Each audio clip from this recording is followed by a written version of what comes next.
Hello, welcome to the pulmonary pharmacology lecture on allergies, coughs, and pulmonary hypertension. We're going to talk about the mechanism for these diseases. That includes the allergies, the inflammation in the respiratory system, and we're going to talk about the mechanism for pulmonary hypertension. Then we're going to talk about treatment options for both of these. All right, let's talk about allergy and cough physiology. Usually it starts off with an irritant or an antigen that will then cross-link the IgE antibodies on the mast cell receptor, and that causes degranulation. And that degranulation causes histamine. Now we can usually block histamine right there, block the histamine's effect by giving antihistamines. Now, if we don't block it, usually the histamine will then go and cause a whole lot of capillary dilation. It causes usually two things. The first thing being capillary dilation and swelling.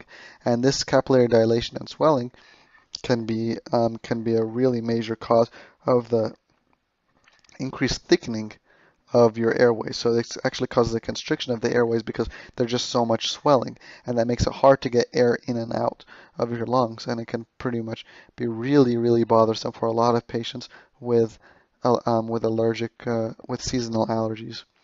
And so we can give them pseudoephedrine and phenylephrine, and that causes capillary constrictions, and that usually allows less edema in their airways.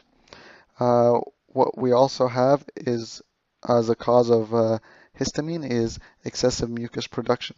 So this mucus can cause a whole lot of irritation, and it causes them to cough a lot. So what we can do is we can give guaifenesin and NAC, which then causes the mucus to just kind of loosen up, and they can get it out of their lungs easier, and it causes less irritation. Now, if they can't get it out easily, it can cause a whole lot of irritation of the nerve in that is the vagal nerve. So the vagal nerve will take that sensory response and it'll stimulate the NMD receptors and in the brain, and this will then go back to the airways and it'll cause a cough reflex. So we can prevent that by inhibiting the NMDA receptors by dextromethorphan. All right, let's talk about antihistaminics. They work by inhibiting H1 receptors. So that actually inhibits the production of mucus, and it inhibits the swelling from the edema caused by histamine. So they're very popular drugs. Cetirizine is just Zyrtec spelled backwards, so that's a good way to remember that. Loratadine is just Claritin. Histamine is actually not just found in our lungs, but they're actually found all over our body, including our central nervous system, and they actually keep us awake. So you're going to see later on that that's the big side effect of these drugs that cross the central nervous system, is that they make you sleepy. So they also don't only affect histaminic receptors, they actually have some antimuscarinic receptors. So if they cross into your central nervous system, they can cause a lot of confusion, especially in older people. Try to remember the antimuscarinic side effects, one of them being mad as a hatter, or just to remind you that it can cause confusion or delirium, especially in older people. And here it is again, it can cause sedation if it crosses the central nervous system, and it can cause confusion in old people. And the reason I keep mentioning crossing the central nervous system is because I need you to remember that the first generation or the older drugs, they are lipid soluble, so they can cross the central nervous system, the blood-brain barrier, and they can have those effects of sedation and confusion in older people. So that's why you need to know these drugs and keep an eye out for them, and don't give them to your older patients. These include diphenhydramine, dimenhydrinate, and chlorphenhydramine. Second generation being loratadine, cetirizine, fexofenadine, and desloratadine. These ones over there do not cross. They're more water soluble, so they're hydrophilic, and so they don't really cross the blood-brain barrier, and they don't cause as much sedation or confusion. And I try to remember them as Adine. If they have Adine, they're the newer ones, and then you just remember cetirizine, which is just Zyrtec. So you just got to remember, you're going to see these again. They not only affect your lungs, but they also work in your bowels, they work in your stomach, and they work in your brain. So you're going to see a lot of side effects. But right now we're just going to focus mostly on the lungs and the brain. Pseudoephedrine and phenylephrine, you probably remember them from the autonomic nervous system module. They are alpha-1 agonists, and they can cause capillary restriction. Remember, the histamine, it causes a lot of swelling and edema by making the capillary dilate. So this is actually the opposite of that effect. It causes constriction, and it reduces the edema, and it reduces the swelling of the nasal canal. So this actually is very useful for nasal congestion, and it can also be used to make methamphetamine. So something you need to know the difference between phenylephrine and pseudoephedrine is that phenylephrine is only alpha-1, while pseudoephedrine has a little bit of beta-2 and alpha-1 receptor. So while this one over here can do your upper airway, your nose, for example, this one has a bit of beta-2 effect, so it can actually clear up your lungs as well. So that's important to know. And the adverse effects, of course, if it gets into your system too much, it can cause hypertension from vasoconstriction, that's the alpha-1 effect, and it can also cause hyperstimulation of your central nervous system and causes anxiety, just like acetaminophen or methamphetamine would cause anxiety. That's just because they're stimulating the sympathetic nervous system. Just remember that. And I've showed you over here the Birch reduction reaction, which was used in the first season of Breaking Bad to make methamphetamine by Jesse and James. All right, let's talk about mucus and expectorants. Expectorants being drugs that get mucus out of your airway. With mucus, there's a lot of different bonds between the glycoproteins that are inside of the mucus, some of them being sulfur bonds, some of them being phosphodiester bonds like DNA, and some of them just being physical bonds or just like static bonds or hydrogen bonds over here. So there are three types of expectorants that you need to know.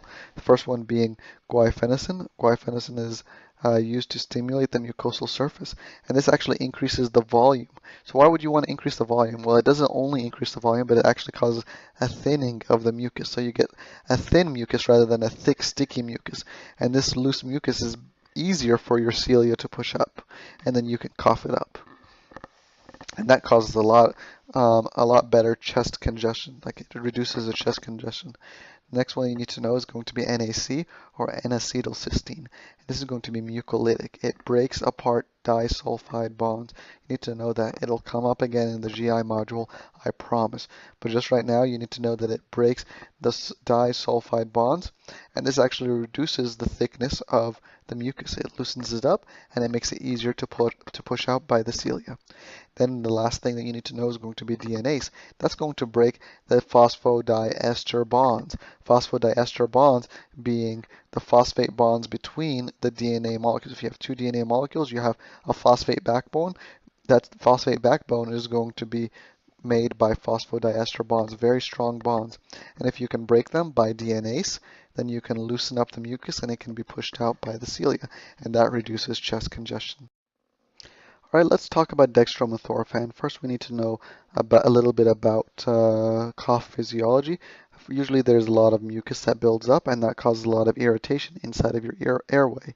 And this irritation will go through the vagal nerve, the sensory pathway, and it'll go up to your brainstem.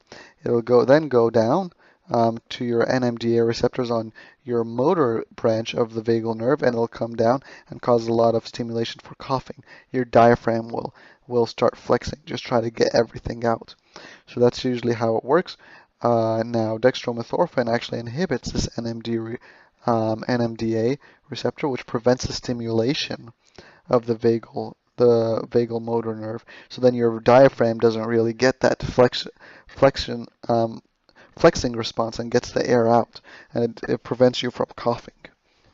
So we can often use dextromethorphan as a way to inhibit NMDA receptors, and it prevents coughing for patients who just are frustrated and really sick with respiratory virus, for example. Now, what you need to know is that dextromethorphan can pretty much be considered as a mild opiate. It's pretty much a codeine analog. If you look at dextromethorphan and codeine, they're pretty much almost mirror images of each other. So you want to be cautious about that because patients can abuse and they can overdose on it. And what is an overdose? And when I'm talking about overdose, I'm saying that the vagus nerve is going to be inhibited to the point that you get respiratory depression. They pretty much have absolutely no stimulation of the vagus motor nerve. So not only do you not get a cough reflex, but you don't even have a breathing reflex. Another minor side effect is possible serotonin syndrome. That's very rare and it's not very often asked, but it is a possible risk. All right, pulmonary hypertension. It's caused by a BMPR2 gene, and this mutation causes endothelial hyperplasia. Hyperplasia causes a lot of resistance inside, so you can't get blood into the capillaries around your alveoli, so you get feeling of shortness of breath. This eventual pulmonary hypertension will cause right-sided heart failure, also known as cor pulmonale. The number one drug that is used specifically for pulmonary hypertension is going to be bosentan, and that is an EN stands for endothelin, and TAN stands for antagonist. So I know that bosentan is an antagonist for endothelin 1 receptors. And this decreases pulmonary resistance by inhibiting the endothelial hyperplasia. And this can reduce the shortness of breath and the risk of cor pulmonale later on. Another drug that you may see being used with these patients is going to be sildenafil and tadalafil. You may see a female taking sildenafil and you remind yourself, wait a second, I thought sildenafil was Viagra. Why would a female be taking Viagra? Well, it works the exact same way. It inhibits the phosphodiesterase 5, which is inside of the cells, and it's usually used to break down cyclic GMP. Remember, cyclic GMP is a cause for relaxation of muscles in your capillaries. So if you prevent the breakdown, you cause a buildup of cyclic GMP, and that causes increased vasodilation. But instead of vasodilation of the penis alone, you also get vasodilation of the capillaries or the arteries going into your lungs. So you get more oxygen going into your lungs and less shortness of breath. Another two you may need to memorize, they're not commonly asked, but they're still very important, is going to be epoprostenol and iloprost. They both have prost in their names, so it's very easy to remember that they are prostaglandin inhibitors. More specifically, prostaglandin I2 inhibitors. And this actually causes a vasodilatory effect in the pulmonary vasculature. How are you going to use this information? This information really focuses on mechanism. So these drugs, it's very important for you to know the mechanism. The adverse effects may not be tested as often, except when we're talking about antihistamines. That's why it's really important for you to recognize first generation and second generation antihistamines, because the first generation causes that sedation and confusion in older patients. In fact, the most common question is a 70-plus-year-old person and they're looking for treatment for seasonal allergies. What do you give them? And the option choices, it'll have diphenhydramine and loratadine. Technically, both of them can be used, but loratadine does not have the anticholinergic side effects, so it is better to use for older patients. All right, good luck, guys.